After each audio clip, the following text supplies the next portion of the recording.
Hello বন্ধুরা, কেমন আছো সবাই? আরও একটি ভিডিওতে তোমাদের বাংলা স্টাডি হাব চ্যানেলে অনেক অনেক স্বাগত। আজকের এই ভিডিওতে আমরা উচ্চ মাধ্যমিক দ্বাদশ শ্রেণীর থার্ড সেমিস্টারের ইতিহাস ইউনিট ওয়ানের ভক্তি ও সুফি আন্দোলন নিয়ে 70টি অত্যন্ত গুরুত্বপূর্ণ এমসিকিউ প্রশ্ন আলোচনা করব। তাই ভিডিওটি তোমাদের জন্য অনেক হেল্পফুল এবং ইনফরমেটিভ হতে চলেছে। তোমরা ভিডিওটি একদম স্কিপ না করে অত্যন্ত মনোযোগ সহকারে দেখো। আর এখানে বলে রাখি, তোমরা এই ভিডিওটির সমস্ত স্টাডি ম্যাটেরিয়াল ডিসক্রিপশনে দেওয়া লিঙ্ক থেকে একদম ফ্রিতে পেয়ে যাবে। তাই দেরি না করে চলো শুরু করা যাক।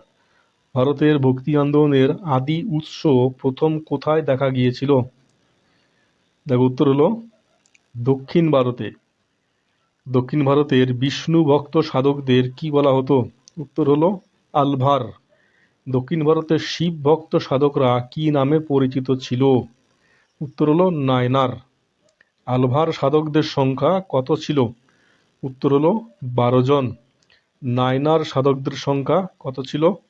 উত্তর হলো 63 জন। তামিল ভাষায় রচিত আলভার সাধকদের পবিত্র স্তোত্র সংকলনের নাম কি? উত্তর হলো নালিয়া দিব্র প্রবন্ধম। তামিল বেদ বা পঞ্চম বেদ হিসাবে নিচের কোন গ্রন্থটি পরিচিত? উত্তর হলো তিরুমুরাই। একমাত্র মহিলা আলভার সাধিকা কে ছিলেন যাকে দক্ষিণ ভারতের মীরাবাই বলা হয়? উত্তর হলো অন্ডাল। কর্ণাটকে বীরশৈব বা লিঙ্গায়েত আন্দোলনের প্রবক্তা কে ছিলেন? উত্তর হলো বাসবান্না। বীরশৈব সাধকদের বচন বা বাণীগুলি কি নামে পরিচিত ছিল? উত্তর হলো বচন। অদ্বৈতবাদ দর্শনের প্রধান প্রচারক কে ছিলেন? উত্তর হলো আদি শঙ্করাচার্য।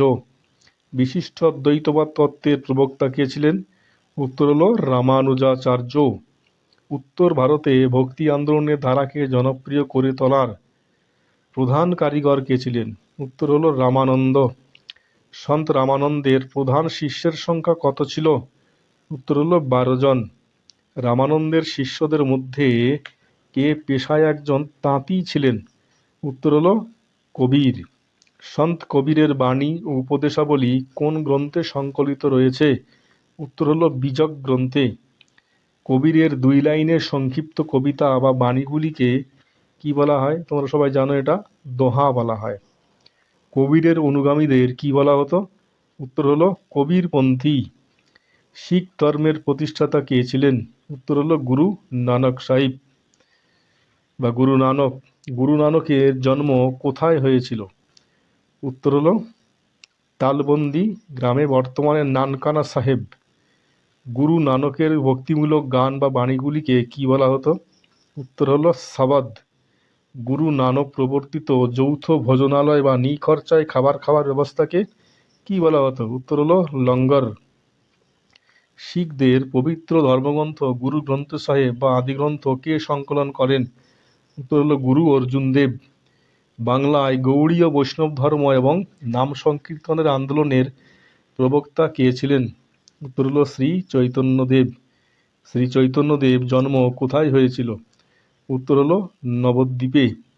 শ্রী চৈতন্যদেব কার কাছ থেকে কৃষ্ণ মন্ত্রে দীক্ষা লাভ করেছিলেন? উত্তর হলো ঈশ্বরপুরীর কাছ থেকে। শ্রী চৈতন্যদেব কার কাছে সন্ন্যাস ধর্ম গ্রহণ করেছিলেন? উত্তর হলো কেশব ভারতী এর কাছ থেকে।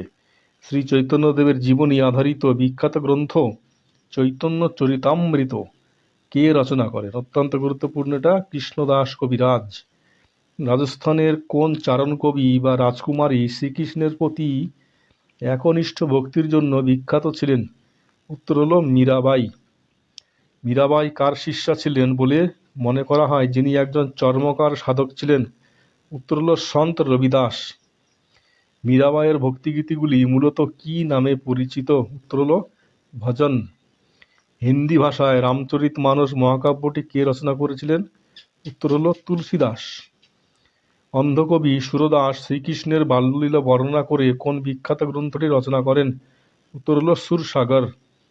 মহারাষ্ট্র ভক্তি আন্দোলনে জনপ্রিয় করে তুলতে কোন সাধকের অবদান ছিল অন্যতম, যিনি জ্ঞানেশ্বরী রচনা করেন? উত্তর হলো সন্ত জ্ঞানেশ্বর। মহারাষ্ট্রের কোন সাধক পেশায় দর্জি ছিলেন এবং জাতিভেদ প্রথার তীব্র বিরোধিতা করেছিলেন? উত্তর হলো নামদেব। শিবাজির আধ্যাত্মিক গুরু কে ছিলেন যিনি দাসবোধ গ্রন্থটি রচনা করেছিলেন? উত্তর হলো সমর্থ রামদাস। মহারাষ্ট্রের সাধকদের রচিত ভক্তিমূলক পদগুলিকে কি বলা হয়? উত্তর হলো অভঙ্গ বলা হয়। আসামে বা কামরূপে বৈষ্ণব ধর্ম ও এক শরণ নাম ধর্ম কে প্রচার করেছিলেন? উত্তর হলো শ্রীমন্ত শঙ্করদেব। শঙ্করদেব কর্তৃক প্রবর্তিত আসামের ঐতিহ্যবাহী ধর্মীয় ও সাংস্কৃতিক কেন্দ্রগুলিকে কি বলা হতো? উত্তর হলো সত্র বা নামঘর বলা হতো। শুদ্ধাদ্বৈতবাদ এবং পুষ্টি মার্গের প্রবক্তা কে ছিলেন? উত্তর হলো বল্লভাচার্য। সুফি শব্দটি মূলত কোন ভাষার শব্দ সুপ থেকে এসেছে যার অর্থ পশম? উত্তর হলো আরবি ভাষা থেকে। সুফি সাধকদের প্রধান বাসস্থান বা আশ্রমকে কি বলা হতো? উত্তর হলো খানকা বলা হতো। সুফি পরিভাষায় পীর বা শেখ বলতে কি বোঝায়? উত্তর হলো আধ্যাত্মিক গুরু। সুফি মতে পীরের শিষ্যদের বা অনুগামীদের কি বলা হতো? উত্তর হলো মুরিদ। ইসলামী আইন বা শরীয়ত যারা কঠোরভাবে মেনে চলতেন সেই সুফিদের কি বলা হতো? তাদের বলা হতো বাসারা। ইসলামী আইন বা শরীয়তের বাঁধন থেকে যারা মুক্ত বা উদাসীন ছিলেন সেই সুফিদের কি বলা হতো? উত্তর হলো বেসারা। ভারতে আগত সুফি সিলসিলাগুলির মধ্যে সবচেয়ে প্রাচীন ও জনপ্রিয় সম্প্রদায় কোনটি ছিল? উত্তর হলো চিস্তি সিলসিলা বা চিস্তি সম্প্রদায়। ভারতের চিস্তি সম্প্রদায় প্রতিষ্ঠাতা বা প্রধান প্রচারক কে ছিলেন? উত্তর হলো খাজা মঈনুদ্দিন চিস্তি। খাজা মঈনুদ্দিন চিস্তির পবিত্র দরগাটি কোথায় অবস্থিত? উত্তর হলো আজমির। দিল্লির কোন বিখ্যাত সুফি সাধক মাহবুব-ই-ইলাহি নামে পরিচিত ছিলেন? উত্তর হলো শেখ নিজামুদ্দিন আউলিয়া। কোন বিখ্যাত সুফি সাধকের সম্মানে সুলতান ইলতুৎমিশ দিল্লির কুতুব মিনার নির্মাণ শুরু করেছিলেন? উত্তর হলো কুতুবউদ্দিন বখতিয়ার কাকি। বিখ্যাত চিস্তি সাধক শেখ ফরিদ বা বাবা ফরিদের বাণী নিচের কোন পবিত্র ধর্মগ্রন্থে স্থান পেয়েছে? উত্তর হলো গুরু গ্রন্থ সাহেব। চিস্তি সম্প্রদায়ের সাধকদের আধ্যাত্মিক সঙ্গীতানুষ্ঠানকে সুফি পরিভাষায় কি বলা হতো? উত্তর হলো সামা বা কাওয়ালি।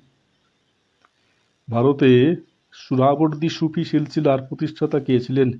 উত্তর হলো শেখ বাহাউদ্দিন জাকারিয়া। কোন সুফি সম্প্রদায় চিস্তিদের মতো দারিদ্র ও কিচ্ছু সাধন না করে রাষ্ট্রীয় সাহায্য ও ধনসম্পদ গ্রহণ করা সমর্থন করত? উত্তর হলো সুরাবর্দী সিলসিলা। ভারতে মুঘল সম্রাট ঔরঙ্গজেব কোন রক্ষণশীল সুফি সিলসিলার অনুগামী ছিলেন? উত্তর হলো নকশবন্দি। মুঘল যুবরাজ দারাশিকো কোন সুফি সিলসিলার প্রতি আকৃষ্ট ছিলেন? উত্তর হলো কাদেরিয়া সিলসিলা। আকবরের দরবারে কোন বিখ্যাত ঐতিহাসিক নিজামুদ্দিন আউলিয়ার আধ্যাত্মিক ধারার অনুরাগী ছিলেন এবং সুফি ভাবধারা প্রভাবিত ছিলেন? উত্তর হলো আবুল ফজল। বন্ধুরা, তোমাদের বলে রাখি, তোমরা এই সমস্ত স্টাডি ম্যাটেরিয়াল কিন্তু ডেসক্রিপশনে লিঙ্ক দেওয়া আছে, সেখানে গেলে তোমরা একদম ফ্রিতে ডাউনলোড করে নিতে পারবে বা কপি করে নিতে পারবে।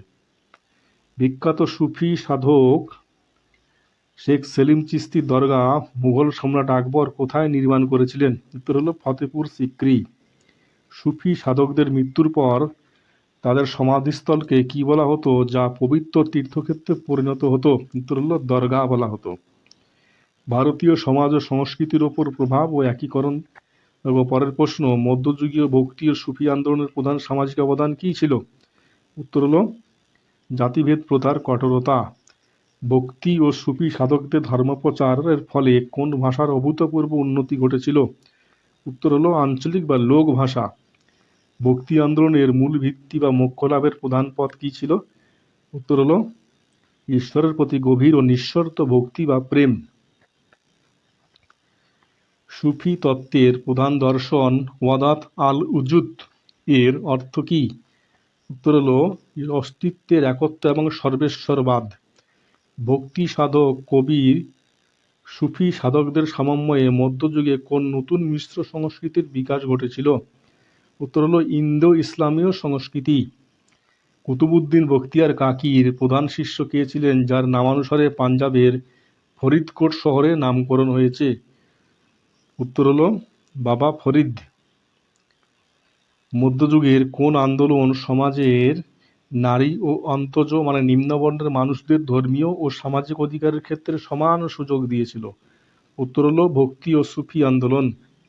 আমির খসরু কোন বিখ্যাত সুফি সাধকদের প্রধান ও প্রিয়তম শিষ্য ছিলেন? উত্তর হলো শেখ নিজামুদ্দিন আউলিয়া।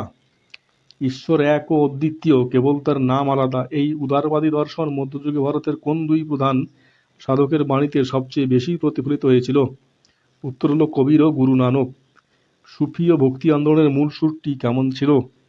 উত্তর হলো প্রেম ও সাম্প্রদায়িক সম্প্রীতি। তাহলে বন্ধুরা, আজকের ক্লাস এই পর্যন্ত। ভিডিওটি ভালো লাগলে তোমরা অবশ্যই লাইক, কমেন্ট ও শেয়ার করো এবং এই ধরনের ভিডিও পাওয়ার জন্য চ্যানেলটি অবশ্যই সাবস্ক্রাইব করো।